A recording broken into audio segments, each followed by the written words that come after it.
Hey everyone, welcome back to Steve's View. Today we're breaking down one of the most important documents the US government has released in years. The brand new 2025 National Security Strategy, the first major strategic blueprint under the second Trump administration.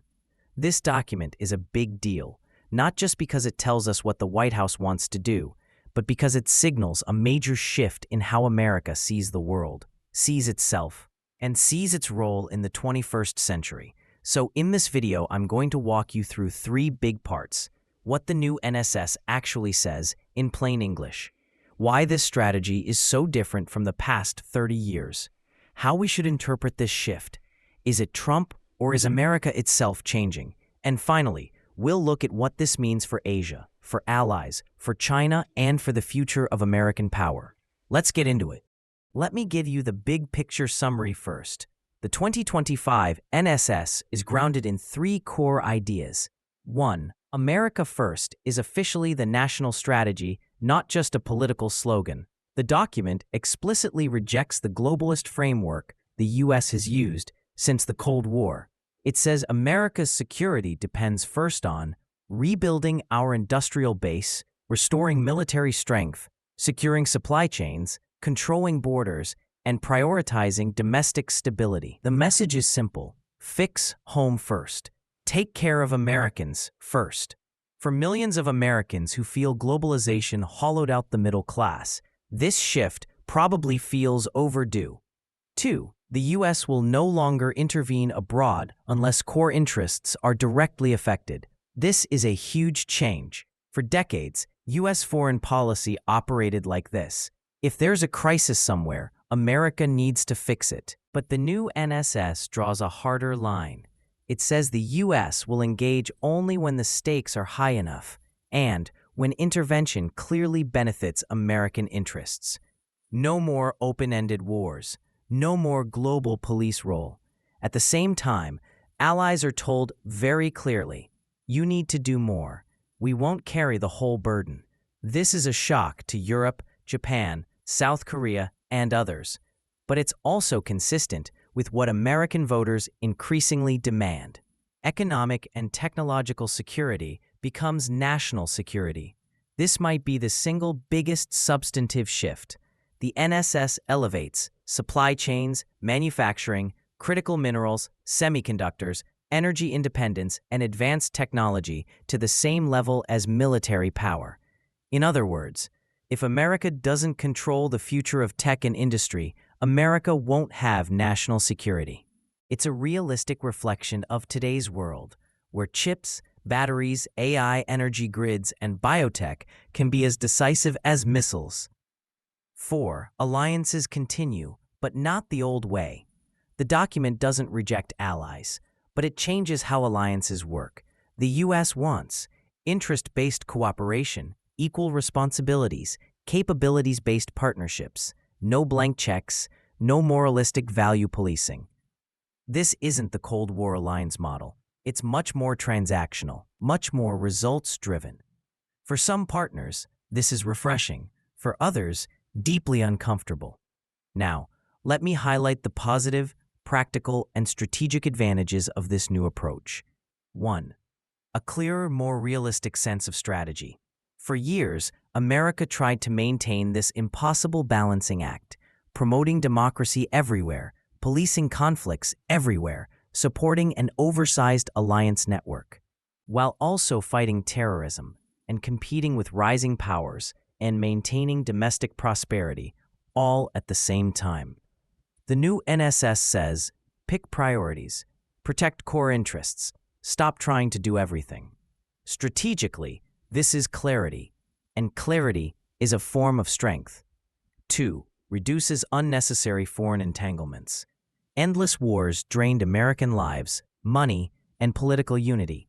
Being selective means fewer quagmires, fewer trillion-dollar wars, less overstretch for the Navy and Air Force, more resources for home. A country that avoids unnecessary conflicts is a country that stays stronger longer. 3. Rebuilding America's industrial base is long overdue. Whether people support Trump or not, most Americans agree on this point. Globalization hit the U.S. middle class hard. Reindustrialization creates stable jobs, strengthens supply chains, boosts national resilience, positions America for long-term tech competition. National security that actually benefits working Americans is not a bad thing. 4. A more realistic expectation of allies. For decades, U.S. allies got used to a system where America pays the bill, America sends the troops, America guarantees the security, and allies complain when the U.S. asks for anything in return. The new NSS changes the equation. If you want American support, show capacity, show commitment. That's not abandonment, it's discipline. 5. National security expands beyond bombs and borders. The new NSS recognizes AI, semiconductors, biotech, cyber energy, logistics, rare earths, ports, financial systems as national security infrastructure. This is modern, adaptive thinking. Of course, no strategy is perfect, and this one contains real risks. 1. America First may weaken global governance. By prioritizing nation-states over institutions, the U.S. might undermine climate cooperation, pandemic response, trade rules, technology standards. If America pulls back, someone else fills the gap. 2. Allies may feel abandoned. Europe especially is nervous. NATO burden sharing, reduced U.S. commitments, pressure to rearm, uncertainty about long-term guarantees. Japan, Korea, and Southeast Asia also worry that America's support might become conditional, not automatic. Uncertainty is destabilizing. 3. Strategic ambiguity inside the NSS. There is a built-in tension. The U.S. wants global influence, but also wants to intervene less. The U.S. wants allies to do more, but also wants them aligned with U.S. priorities. The U.S. wants economic security, but also wants global markets when they benefit us. This duality might cause future policy conflicts. 4. Heavy focus on supply chains could intensify global economic rivalry. High tariffs, export controls, technology restrictions, these policies can protect domestic industries, but also provoke retaliation, accelerate decoupling, fragment global tech networks, and push rivals into more confrontational strategies. 5. Nationalism could alienate partners. If America First turns into America Only, or America Doesn't Care, or America versus the world, then the U.S. may lose soft power and moral leadership. Not every ally will tolerate a purely transactional relationship. The NSS sends mixed but important signals to Asia. 1. The Indo-Pacific remains a core interest. The U.S. won't leave the region. It still focuses on regional stability, semiconductor supply chains, maritime security, economic resilience. 2. Competition with China becomes more economic than military. Compared with earlier strategies that emphasized confrontation, this NSS leans toward technology competition, supply chain restructuring, economic pressure, selective decoupling, conditional cooperation on global issues. This is expensive for China, but also costly for American companies. 3. Allies must take more responsibility.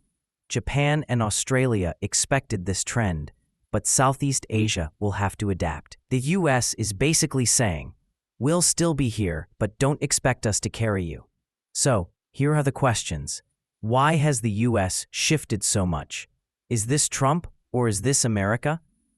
This is the most important part of the entire conversation, because what we see in the 2025 NSS is not just Trump's ideology.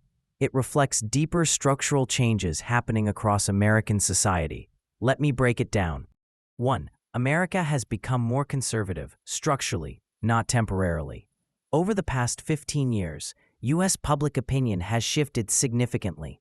More skepticism of immigration, more concern about crime and social instability, more opposition to foreign interventions, more distrust of elites and institutions, more economic insecurity, more fatigue with global responsibilities, more frustration with progressive cultural politics, more support for nationalism and borders. These trends existed before Trump. In fact, they produced Trump. Put simply, America didn't shift right because of Trump. Trump rose because America was shifting right. 2.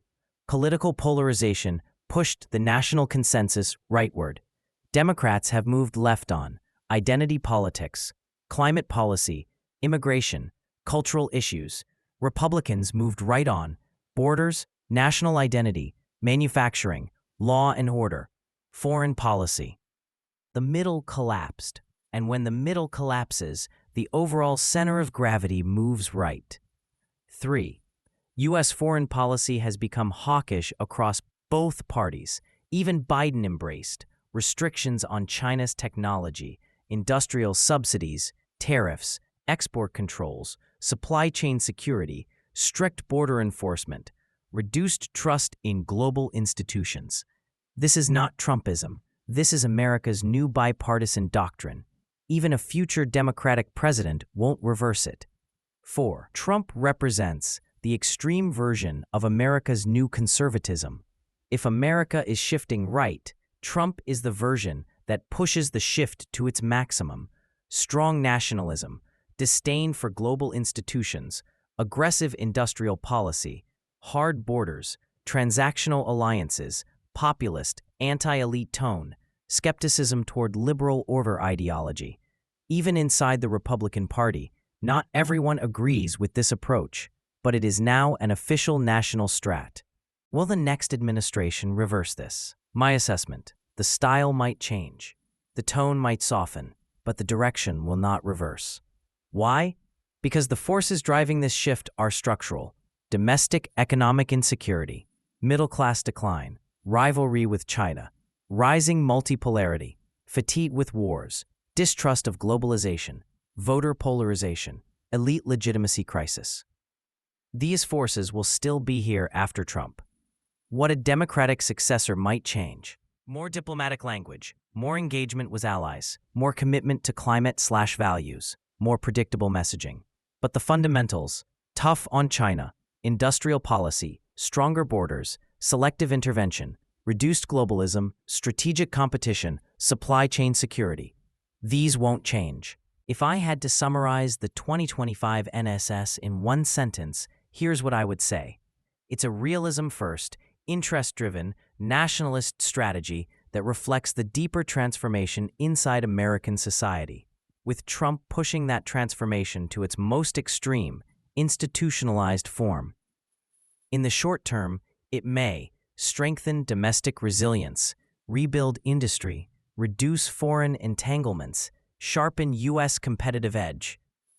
In the long term, it may weaken alliances, destabilize global governance, accelerate fragmentation, increase economic confrontation.